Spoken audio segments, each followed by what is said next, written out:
Welcome back to Second Breakfast. We're joining you today to discuss another TV show, but this one we liked. Today we're talking about Normal People. I'm joined, of course, by Tristan. How we doing? Doing great, especially because it's boys' night. No girls allowed. We're in our little tree fort watching Normal People. Yeah, this is coming to you live from the He-Man Woman Haters Club.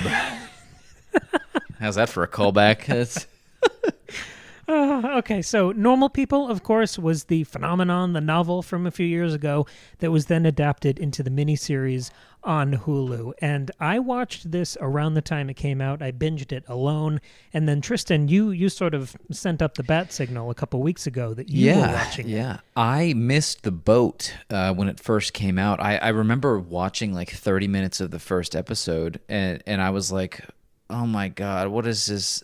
I thought it was going to be like what's the one British show where they're, what's the name of it? Where it's just, it's all a bunch of like teenage British people. Skins? Skins, there you go. I was like, is this going to be just Skins? And I was wrong, obviously, but I did not give it another chance for like 4 years. So I just came back to it like 2 weeks ago because Alexandra and I wanted to watch something new, and it turns out it was a revelation. Like, I feel like I showed up way late to the party, but it was so good, and like I absolutely had to talk about it because I found myself just absolutely ranting to Alexandra after episodes were over, just about how much like I connected with the story and I understood what they were trying to do. So that's why we're here. It kind of feels like a mirror image of what we just talked about with House of the Dragon, because that show has an incredible budget. It has all the resources in the world, less so since the budget cuts. But you know what I mean. Compared to Normal People, where the big stunt is someone dropping a glass in a sink, Normal People is all writing and performance and character work, and those were the things we felt were lacking. So I feel like this is kind of the mirror image of our House of the Dragon coverage. This is sort of therapeutic to balance things out. You could have filmed this in a black box theater on a potato, and I still would have felt everything that was trying to be conveyed to me artistically. And it was such a shame because before we would record episodes for House of the Dragon, you know, I had finished Normal People and we were on the last like 3 episodes for House of the Dragon. And each time we go to talk about it, I'm like, damn, I know that this is not as good because of the feelings that were evoked and drawn out of me while I was watching Normal People. Yeah. Which were not, the same thing did not happen to House of the Dragon. You didn't have to talk yourself into anything. So we've got a bunch of kind of topics to hit around the show, just sort of a general discussion across this wonderful miniseries, which does such incredible character work. It's not just some of the best writing, but I think it gave us, between Daisy Edgar-Jones and Paul Mescal, I think it gave us 2 of our greatest working actors. This made 2 stars from this show. Without a doubt. So without a doubt. I want to start there because the thing that initially spoke to me about the show is that it's almost a two-hander. There are other characters, there are guest stars, there are supporting roles, but they are never that important. It's always so tightly about Marianne and Connell, and that reminds me of, you know, all the stuff I usually bring up on these episodes, from Faustus to Frankenstein.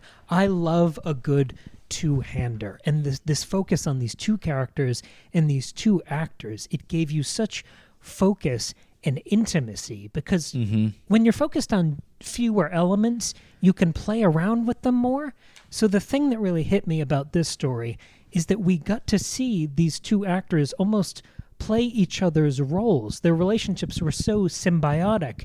It almost felt like a seesaw. Whenever one was up, the other was down. The power dynamics were always shifting. I couldn't believe the number of dynamics and roles we got to see them play. You said it felt like theater. It almost felt like when you see kind of a low-budget production of Shakespeare and you see people double, you know, they put on the hat and suddenly they're playing another character. There was that same level of range here. Yes, because at any given point in the show, you know, pick your episode, though these are the same characters throughout, they're wearing so many different hats because they're at different points in their lives. And I think that's one of the big points of the show, is that you go through so many different permutations of who you are as a person on your way to discovering who that is. Sometimes everyone starts from different points on that journey. Sometimes it feels like you start knowing and then you have to untangle yourself lose who you are, as Connell did, and then try to get some semblance of who that was back. Versus Marianne, right? She starts out not really fitting in anywhere and finds that for a bit in college, and then hers vacillates a little bit more than Connell's, but his is doing it the entire time too. And it's just this great art of storytelling, because it's not necessarily yo-yoing. They're spinning, they're trying on different personalities and trying to make it.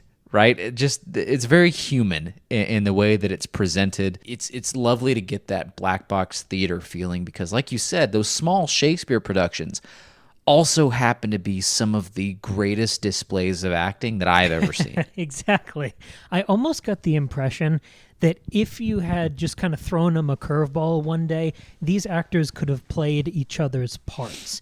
I saw this production one time of Frankenstein, and it was Benedict Cumberbatch and Johnny Lee Miller. And one of them was playing the monster, and one of them was playing Dr. Frankenstein. But every other night of the show, they would switch roles. So they were both incredibly aware of that central dynamic, and I felt that level of kind of dynamism and intimacy here. The first question we wanted to sort of grapple with here is, who is the main character of this story? And the way we've set it up has almost convinced me there isn't one, or somehow they're playing the same character. Honestly, to me, the main character is their relationship. You know, it's not Connell, it's not just Marianne, because you can't tell either one of their stories without the others. It's so symbiotic that they need each other to basically trace the lines of the people that they've become. And I think that's sort of the beautiful thing to take away from the way that this story is told. This level of depth that we're talking about, it doesn't feel like TV. It certainly doesn't feel like, I mean, even the TV we've talked about on the show together, of course, it's at a higher level.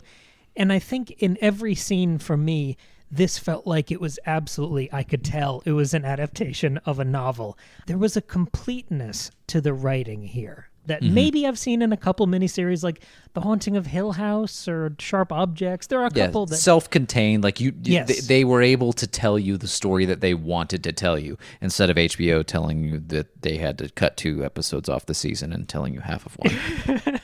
Because how many shows get a proper ending? If it is just an ongoing serialized thing, either half the cast leaves and they just kind of peter out with the last season, or they get canceled, or all these other horrible factors come in. But with a miniseries, you have that sense of completeness from the beginning. There's a sense of plotting that you can't really have in an ongoing series. And Normal People was such a showcase for that sort of endless symmetry and poetic callbacks. A couple of those kind of rapid-fire examples. There are so many pointed lines that Connell and Marianne say back to each other at different points in their journeys here. She has no friends in high school. He has no friends in college. There's all these kind of seesaw moments. They both, at different times, get bloody faces. No spoilers there. And they call the other one for help. He has the moment where he requests these pictures of her, and then she has that moment later with that fucked up boyfriend in Sweden. Yep. They drunkenly come on to each other at exactly the wrong, most inopportune time. They both have partners who become really preoccupied with the other one and jealous and nervous and territorial. It's not just like, it doesn't just feel edited and intricate. It's this tangible level of craft at every level of the production. We've talked about this before. I feel like particularly you and I are pretty attuned to this idea of how men are written and how men are rendered on screen. And I was so taken, not just by Paul Mescal's performance, but the way Connell was written. Because he's kind of a jock. You know, when you meet him in high school, you find out he's got more depth and interiority. But when you meet him, he's a little dense compared to Marianne. And that means that he's not emotionally in tune. He's not perfectly articulate about his feelings. But even when he's struggling through those feelings, you get that sense of striving. But every time he cuts himself off or recedes or abandons a sentence, you know where it's going. The uhs, the ums, the stutters, it's all character work. It's beautifully done. And, I don't necessarily relate to how Connell is portrayed. Perhaps I know that the way that his dialogue is more realistic, because there are a lot of people out there, and I don't know that anyone would accuse me of this, who think before they say.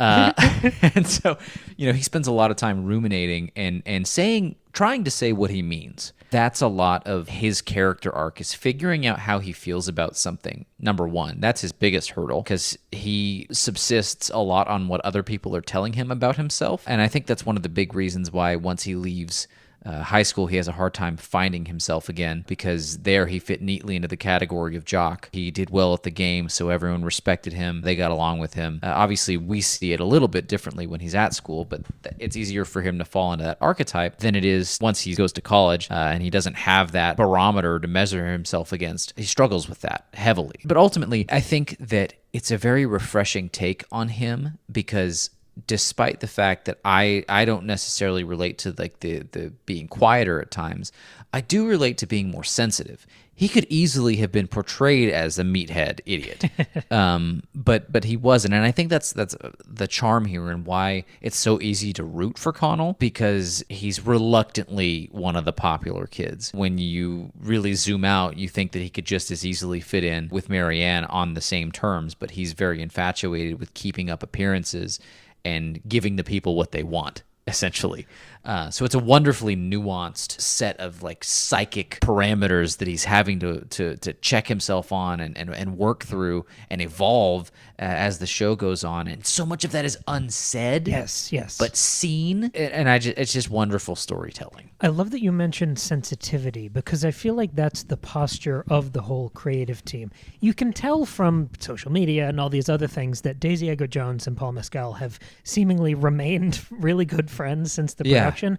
I would hope so, because that makes me feel better about like how genuine their connection felt. It feels like they went through something, but that sensitivity, I mean, they both sort of bare their souls at different points here, and you never get a sense of judgment. We talked, not to keep bringing it back to House of the Dragon, but we talked about constantly through that season that it felt like they were sanitizing the characters, that they were pulling the punches, trying to make everyone stay likable and memeable on social media.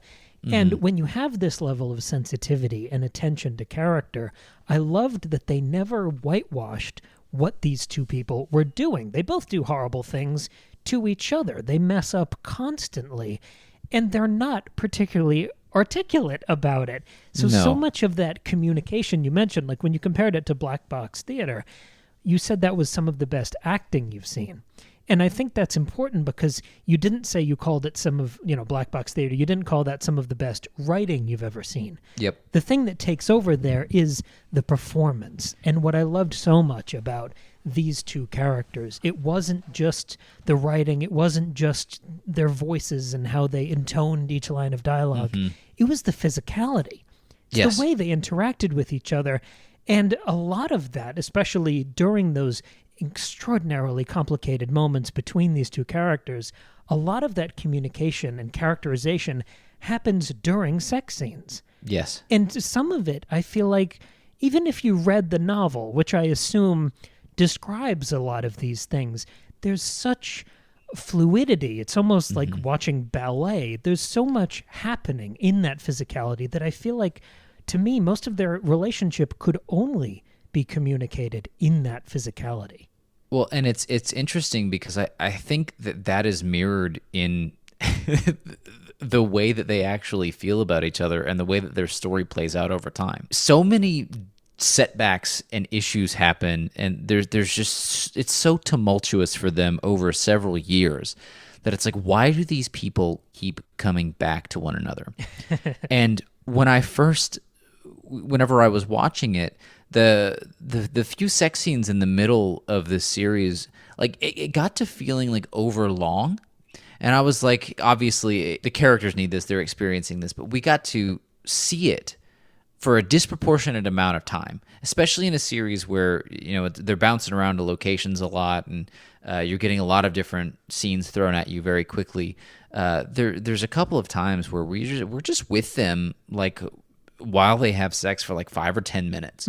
It's protracted. I think it's important to see that now, because their relationship was disproportionately positioned around sex. It wasn't only based on that. The reason that they clicked and had sex in the first place is because they understand each other at a deep, deep spiritual level. Right. But the best way to portray that is in sex, because you can't really in word, like we don't have the words to convey what love really is. Sure. I think that poetry and the written word and plays were all trying different permutations of how to convey that on screen. And the reason that we're going to keep doing it is because we'll never get it perfect. This is I think, very, very fresh take capturing what that kind of love is at that time in somebody's life. While I don't really relate to Connell, I related to that just degree of desire and sort of furtiveness and secrecy that you wanted to keep that sort of magic between two people. I understand the way that felt. Not I didn't have a girlfriend that I then hid from everybody for for a year. But I understand like how sacrosanct that feeling can feel.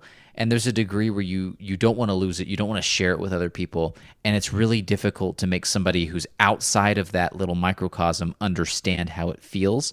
So looking back on it, it's important that we got to see and spend so much time with them while they were having sex, because that is a shorthand for the very, very deep, emotional, magical connection that sort of transcends one's ability to describe it in words. Yeah, and for the first couple episodes, at least the first 2 or 3, you almost feel like Connell's the villain for trying to keep this relationship private. You're very much feeling the hurt that he's causing Marianne. You feel so vindicated whenever his mom's mean to him. Oh my God. I mean, I was like cheering, and I'd already seen it before, but there is something when you look in retrospect at the whole series and you've seen the just magnetism of the relationship these two people have and how much of it does feel indescribable.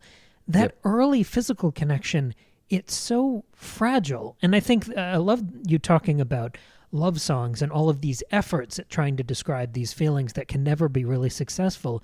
I feel like, I mean, this is taking a very sympathetic view towards an unsympathetic thing, but you could almost read him hiding this relationship as trying to preserve that confusing fragility. Yeah, and I think that we have to meet Connell where he is. I don't think he intends any ill will towards her. I think it's part of why he's so confused about why she would be hurt by it. I think he knows that she's not, she doesn't get along with the other folks in the class. It's very complicated, right? Because there's also the degree that he doesn't want his friends to judge him for being with her. I think you could view it through that lens, that that's the only thing that he cares about, right? And really be reductive to the whole series. But I think it's more than that. I think he also wants to avoid her having that negative experience and having other people shit on something that he finds so special. Mm-hmm. I think if that were to happen to him and somebody was to make fun of him for that, not only would he have rebounded back in the other direction and just sent her to the curb anyway, he also would have been robbed of something that he had never felt before. And so much of the series is spent with him atoning for that kind of original sin, especially when he's really in the dumps and he's seeing the therapist. I mean, he's been like self-flagellating for years at that point. So I love that we ruminate on that. It feels like a crime early on in the relationship, but every time one of them tries to put a label on it or lean into the relationship, the other one does get spooked. So there is that kind of fragility that permeates through the relationship even after they're public and together. There's something precarious that persists there. Talking about this idea of the intricacy of the story and how plotted and how particular it feels, we're calling it literary, and I think a lot of that is because it is a successful contained miniseries. Are there any other elements that you think felt uniquely literary in this story? Yeah, I think it's important to not, yes, I've still got rose-colored glasses about the show. It's important to be realistic about the portrayal. And this is framed, this really is a compliment, but it's sort of framed as it could be insult. This show should have been worse than it is. The acting is, I think, what made this great. Because on paper, because so much of it was either unspoken or sort of, outlandish situations that, probably wouldn't have played out that way. it was done so believably that the writing felt incredible. What they pulled out of it, I think, was greater than the sum of its parts. For example, it doesn't make sense that Marianne is this like outcast despite being beautiful and smart and rich. She should be the it girl, even if she was, like, let's just like take that with a grain of salt and say, all right, despite all of those things, people think that she's weird. She should not also then be headstrong and confident and witty and not give a shit what everybody else in the class says. Mm-hmm. That is sort of unbelievable because she didn't really it wasn't until Connell started dating her secretly, and then he sort of denied her to everybody else, that she felt wounded by that because she didn't give a shit about what everyone thought before. Her journey into discovering who she was started after the original sin, which was Connell denying her and sort of breaking her down. That's what I think, because I don't think she cared to do that before. I think she was always on the path to go to college and would have just fit right in, and we would have seen her be with that guy who was in the debate club. Right, that would have been her entire little son of a bitch. He didn't do anything wrong, but he was not Connell, was his crime. They pulled a lot of that out because she, on premise, doesn't make sense as a character. Mm-hmm. I think Connell is a better written character from that perspective because I believe that he would have the motivations that he did.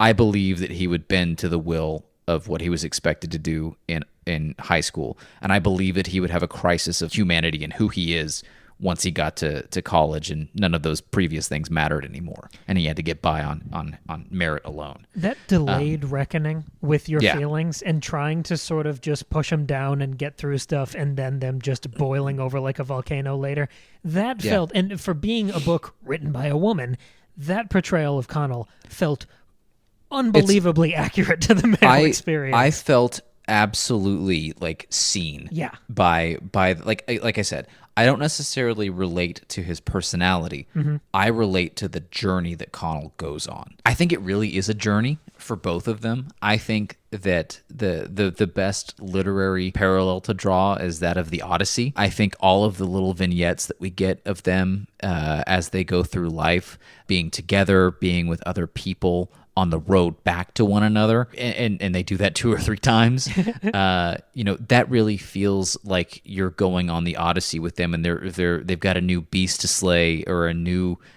labor to work before they can come back to one another, and they always do. Usually when something like that happens, in one of the 4 or 5 different breakups that they have throughout the show, you're going to move on. And they really got to play all of that. They got to play out the fantasy of continuing to come back and play it out for everything that it's worth. And I think by the end, they're able to get a degree of closure. And I'll talk about the end a little bit more later. I want to jump on that Odyssey thing because I love the zoomed out, kind of the range of something like the Odyssey, of this long journey. Because I think in retrospect, just looking back on, the almost 30 years of life we've each lived now, it does feel episodic in retrospect. But there are fewer and fewer returning characters.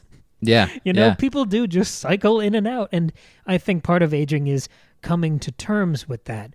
But the more characters do persist in your life, the more they do remain or even return, it is almost invaluable, the weight of someone who knew you when you were young, who's known you for decades. That means so much as you get older. And if we're talking about so much of this central relationship being unspoken, the fact that they're just floating in and out of each other's lives after all these important checkpoints, I think that tells that story for them. When you have that flashback at the end of the show and you see young Connell and Marianne after you've seen them go through all of this torrent of shit, it reminded me of the end of The Godfather, which is interesting because that flashback, 40 years have passed between the movies being filmed. This was like 8 episodes that were probably filmed 2 months ago. But it has that level of scale and importance to it. Yeah, it feels like an epic of sorts, right? It is at the end, the tragic hero is the relationship, right? Yes. It's this sort of, and honestly, it further exemplifies what we're talking about, how this show is so much about what's not said, what goes unsaid. I think that, like I said, the top billed character would be their relationship. Mm-hmm. And it really is a tragedy of that relationship because You want it to succeed. I'm going to talk about the fucking end at this point. Sure, I can't handle it anymore. A lot of people are upset. A lot of people think, why the hell would they break up at this point, right? He's just going to go to New York. Why don't they just stay together?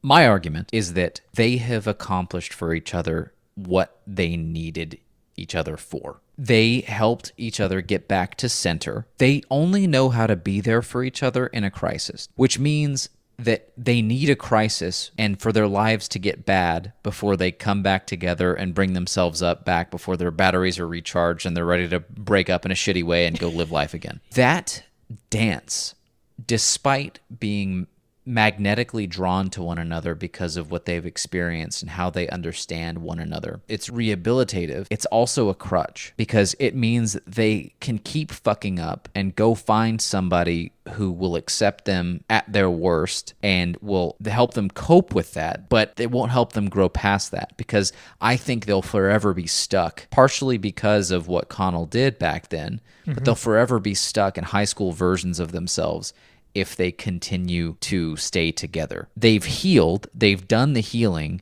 and I think them breaking up and not coming back together breaks that cycle because it's really hard to do that if you're in totally different countries, right? Sure. So in my headcanon, they've gotten to see everything, right? They've done the different stages of the relationship in a very truncated way, but played out over time. They got to be friends. That didn't work. They got to be in a relationship kind of. That didn't really work because that's where the class divides kind of came in. And I love that was an undertone of this story. Incredible. That didn't really get explicitly talked about. And when it did, they shut it up really quickly because the characters themselves didn't want to address it. We got to see all of that interplay and how one, the haves and the have-nots. The talent that Connell displayed that Marianne didn't necessarily possess, despite being smart, she just didn't have the same sort of promise in her field. We just got to see so many different permutations of their relationship. And we got to see them happy by the end, too, whenever she comes to his Christmas, casts off her family, who then casts her off, too. We catch both characters at a very unique point in their lives where the springboard is all the way down and they're about to launch. Connell's got his career.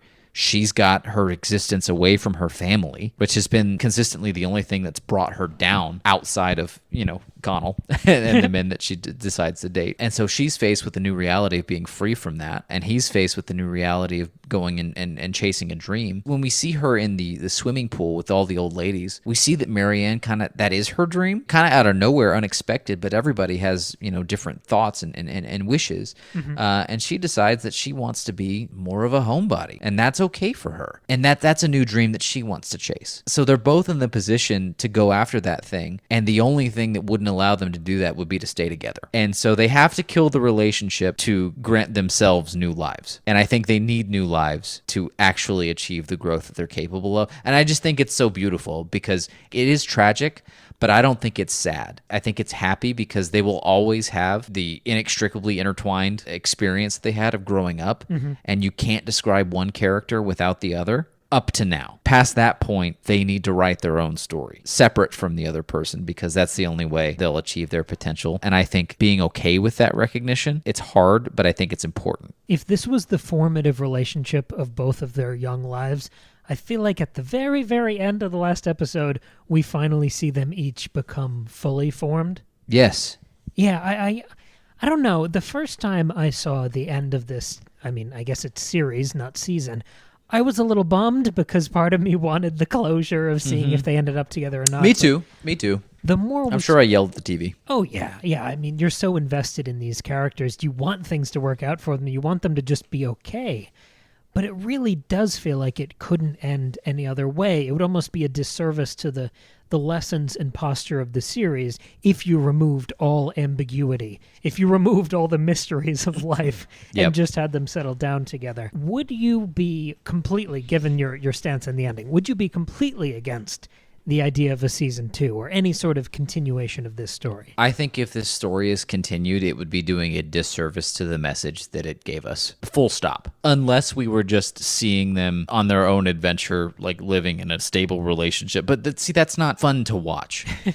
Right? Despite that being like what you should want for them in real life, I don't want to see that from them because in my headcanon, that's what they're doing. They'll look back fondly on the time that they shared together because they would never have gotten the position that they did without one another. But I think them both being okay with the send-off is a nod to that recognition that they need to leave one another if they have any hope of getting out of this vicious cycle of breaking up, getting back together, being hyper depressed, coming together again, because it was never about the other person. I think that's an important thing here. I don't think it was ever ultimately about wanting to be with the other person. I think it was about finding who they were and being reminded of who they were because of the touchstone memories that they shared with that other person. A North Star, right? Mm-hmm. They were each other's guiding light to get back to who they were, because they usually found center after they found each other again. I think that they did that, and I think now they can transition to being their own guiding light and picking what their path is, instead of constantly being tethered back and reminded of, hey, this is you, this is who you are. I think you need that when you're forming into an adult.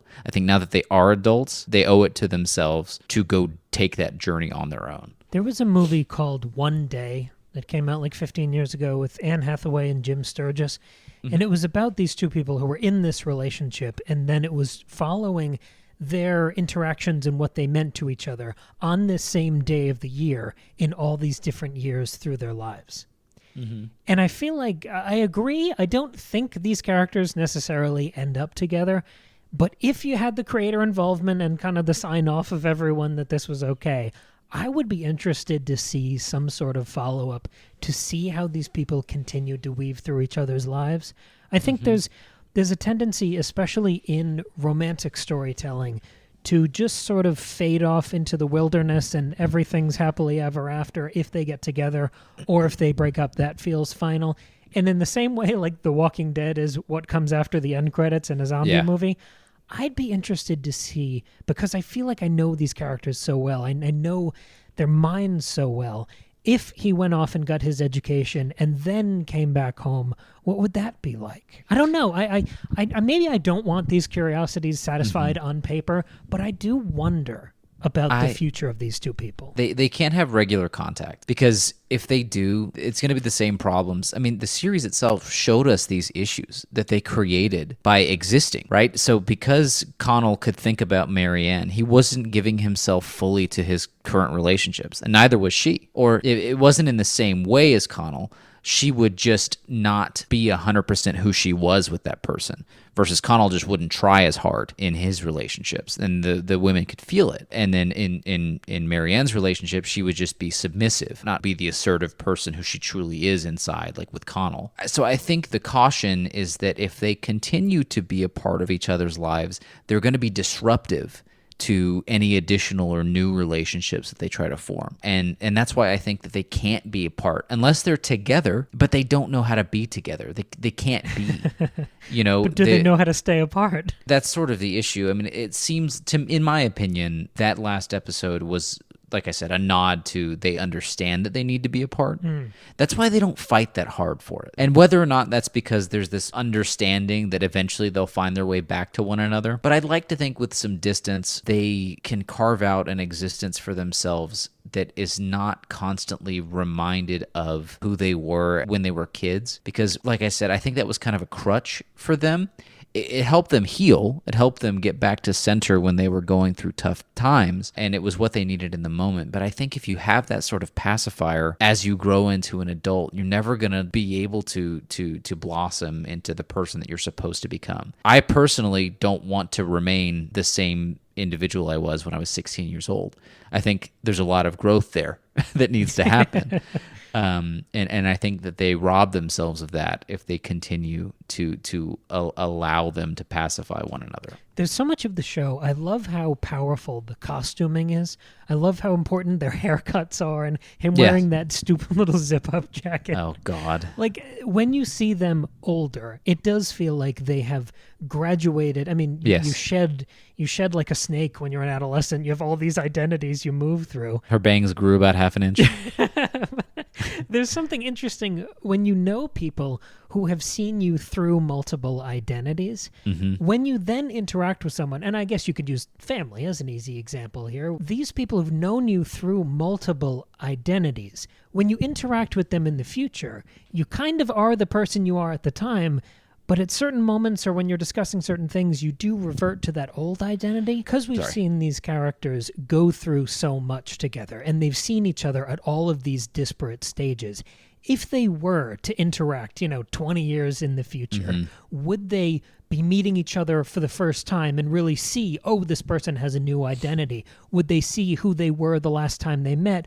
Or would they see this sort of evolving totality? Could they ever move past the first phase of their relationship? I don't think so, because their relationship is not really healthy. The romanticism of it is that they get each other and take each other as they are completely. But as they are completely is deeply flawed and in need of improvement. And when you just keep being able to come back to home base, and everything is going to go to shit after that because you're not going to address any of the problems that you actually have, but you get to in the moment sort of take in the bliss and the totally thoughtless enjoyment that you got out of having sex when you're 16 years old, and really that's all that mattered.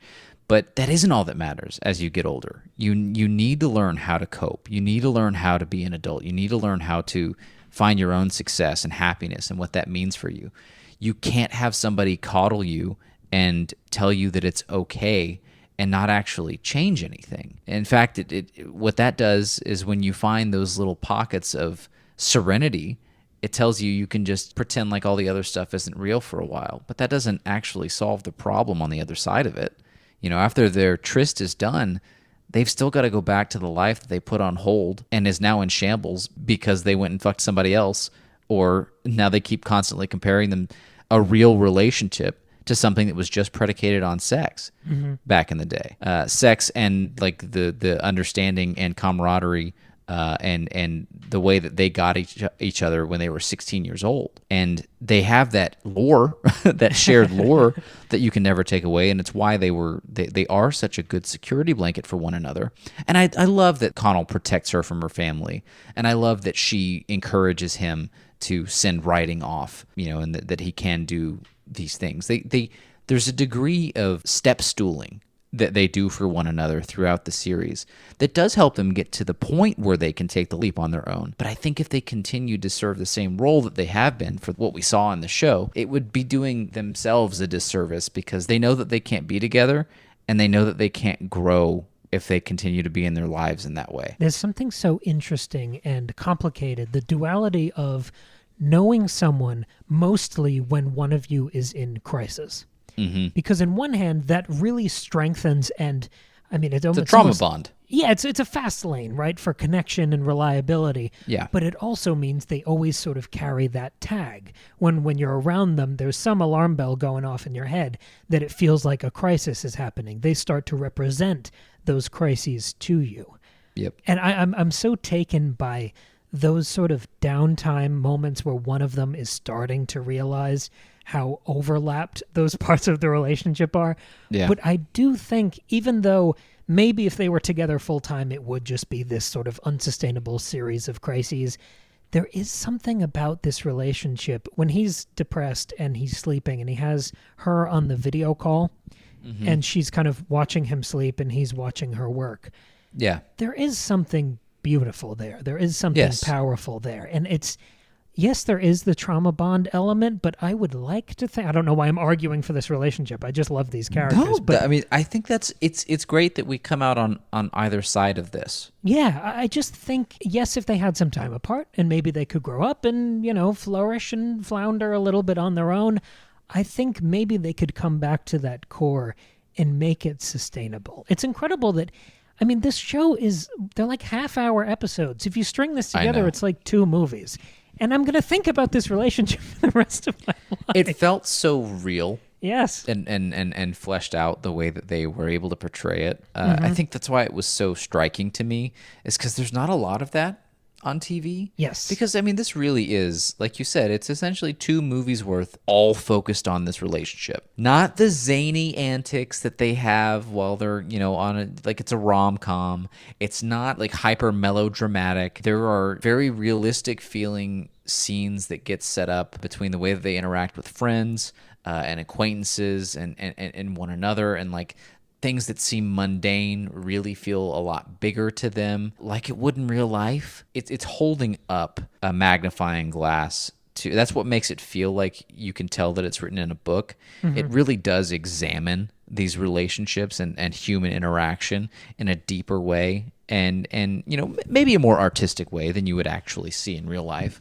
But I think that's important because it leads to that catharsis, I think, that watching art is supposed to be. Yeah, it feels like the ideal. There's something, just to kind of pivot back to the literary quality thing, I was noticing, if you compare this to a lot of the TV shows you see, I was thinking about this again because of the end of House of the Dragon. When a TV show tries to introduce new characters, usually it feels really clunky. Like the first time you see them, there's a spotlight on them of like, you have to learn this person's name, they're going to matter. Invest in this person. The first time Alan of Hull was on the screen, I was like, why the fuck are we watching this guy stack boxes? He's wearing a name tag. Yeah. Hi, Alan. There's something about this literary quality where the whole story has been considered and chewed on by this writer for an indeterminate amount of time, sometimes years, that so many of the characters that started as side characters who bubbled up through the course of the season to become boyfriends or girlfriends or best friends or enemies, it felt like that, they were promoting from within. You never had that spotlight moment, those promotions from supporting cast to really important character. It felt so natural. It felt so true to life. It felt so literary and not like anything you see almost clumsily done on TV. And honestly, I think that echoes real life too. I think that's how it ultimately works. I mean, usually it's from within. It's acquaintances that you already have that you grow those relationships, and that's what, especially in college, that's something that spirals out like that all the time. I like what you said about it. It feels like they're promoting from within. There's not this crazy highlight moment where the new character steps on the screen and they all of a sudden are the new love interest.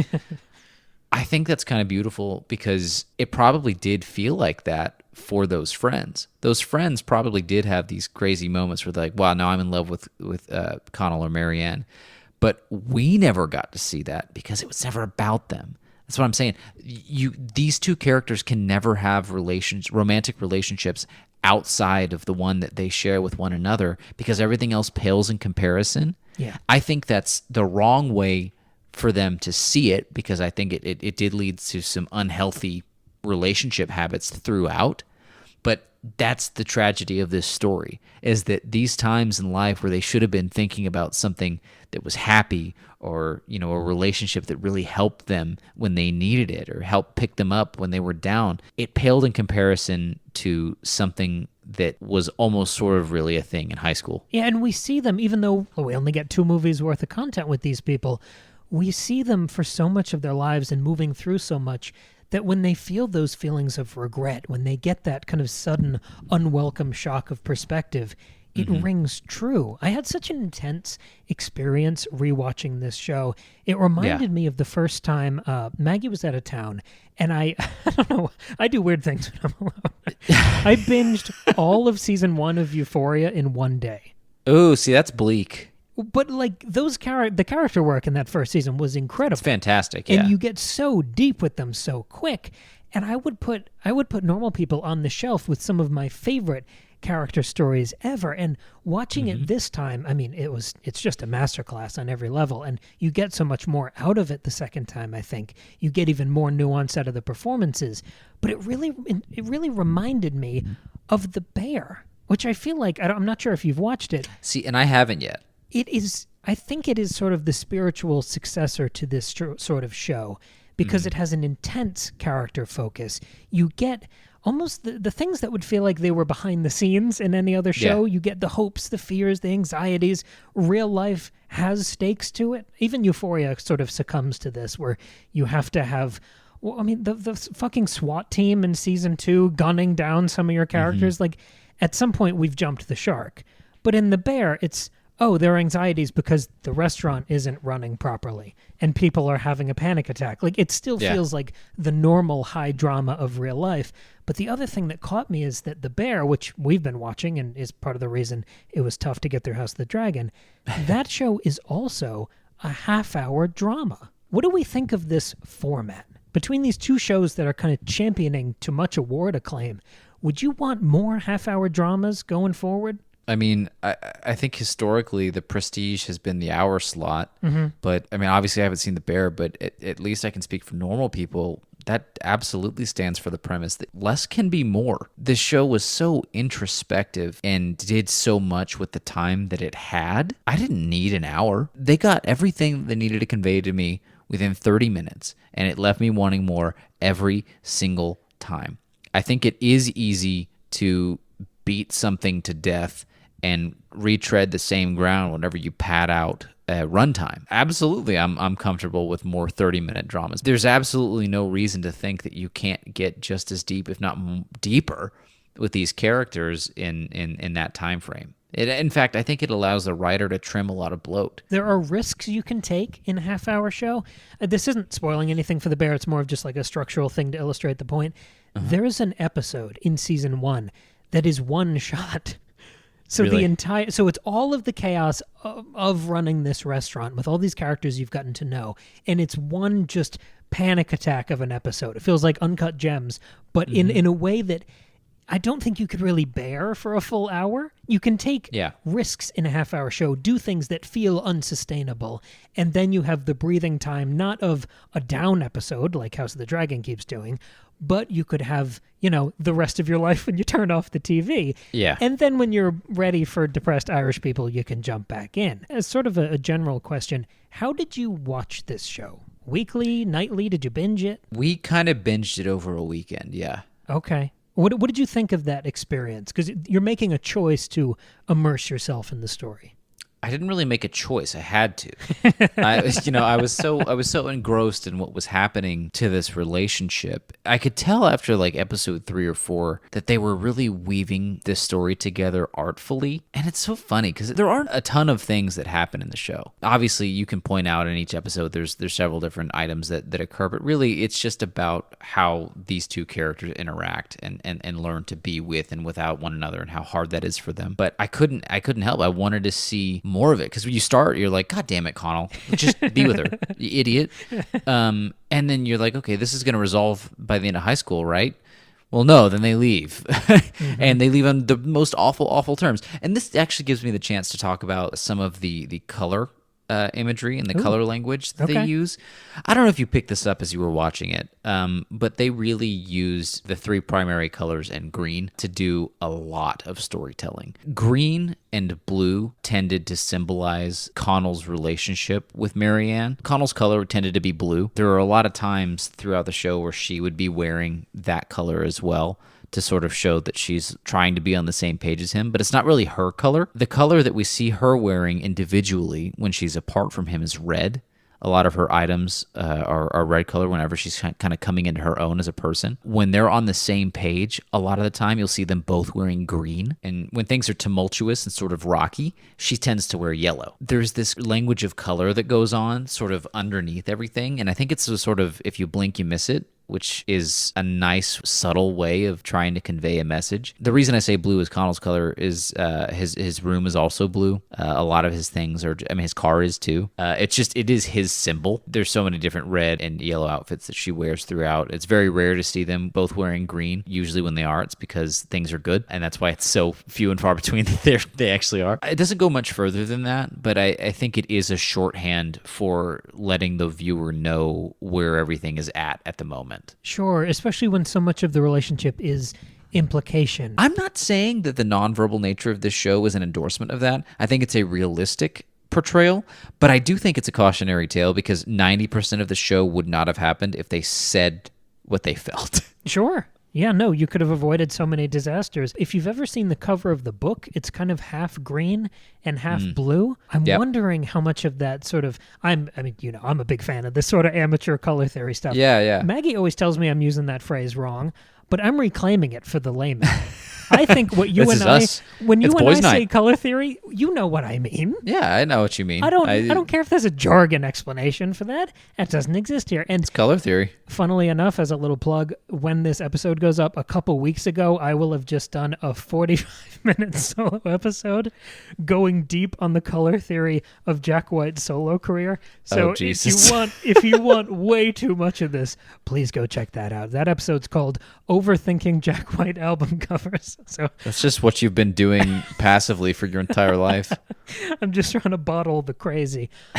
I have kind of a sidebar question. I was thinking about this today, knowing that we were going to record this tonight, and I was chewing on the title because I think I have a tendency to, after a while, stop seeing titles. You're used to it. It's the way you refer to this whole massive, complicated organism, so you don't really analyze it. But I want to get your read on this because I was chewing on this title, Normal People, and I'm not really settled either way, but here's my pitch for the possible two meanings that it could have. The first one is normal people as the phrase they constantly use when they talk about wanting to be normal or like normal people. It gets into that idea of comparison is the thief of joy. A lot of that, right? Our expectations, the expectations of those around us. I guess in the States we have the American dream, the job, the house, the marriage, the kids. Like normal people do, and that can be kind of tyrannical in the way it hangs a shadow over your life.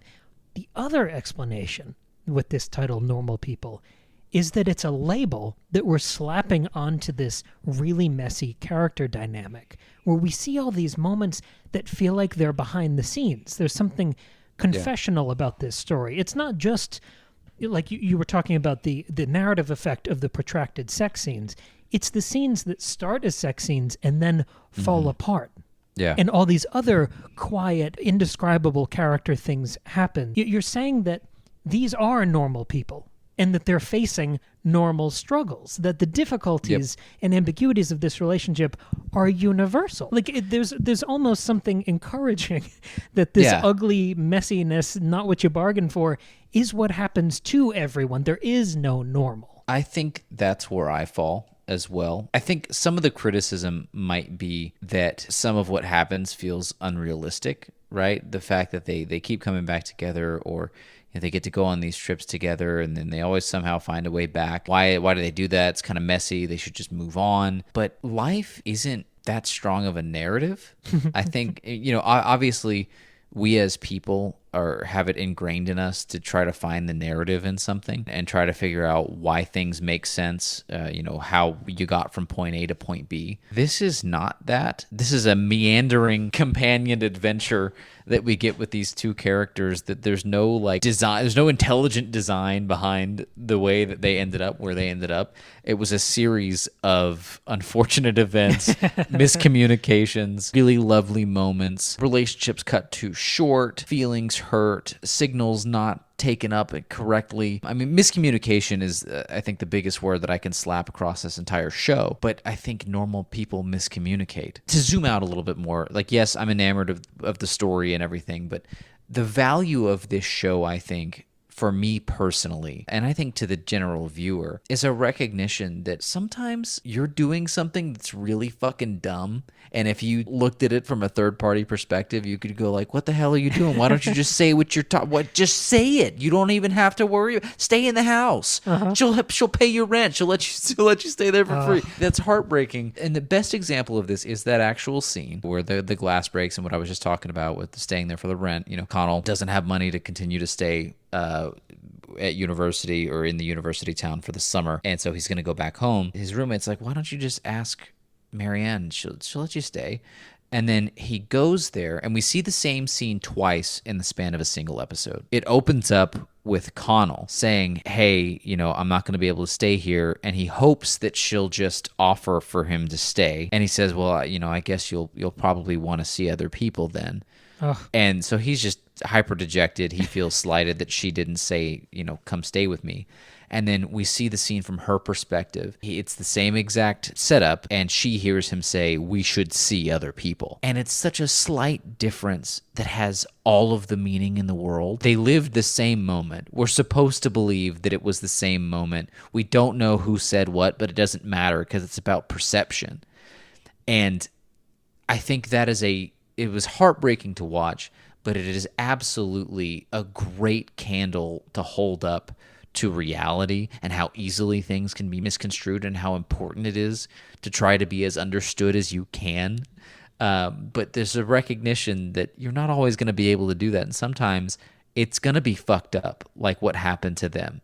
out of a misunderstanding. But that's real life. Yeah. And that's why these are normal people. Yes, yeah. You start the show thinking it's going to be this tension between the emotional and the intellectual. They need each other. They have this incredible, inexplicable connection, but they kind of know that they probably shouldn't be together. But as it goes on and you see them pulled back and pulled apart, it's so much more about their individual perceptions. And it's such a risky thing to do from a creative perspective, to kind of stoke the flames of that narrativity. You want to see them together. You want to see them be happy with other people, but you want to see them get back to... And then at the end, to totally deny the audience that promise that even the characters were kind of hoping and wishing for.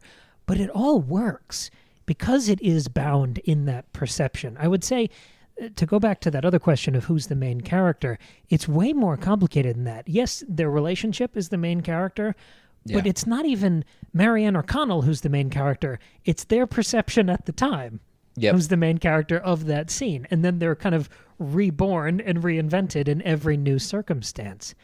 It's just an incredible piece of storytelling. Do you think it's fair to say that this is the best character work of the last number of years? I mean, I think it is the most realistic portrayal. And obviously it's heightened because it does feel literary, but it is the most nuanced, I think, portrayal of what it's like to be in a relationship at the time in your life when you're transitioning from kid to adult. I don't think there's anything that's ever portrayed that as accurately and as honestly, warts and all, as this has. Yeah, maybe it's the most resonant character work. I think so. I know I got pretty granular with my description of what this is, like the best X that this is, but I mean, I can't think of a character-driven story, a miniseries or TV series that captured me the way that this did.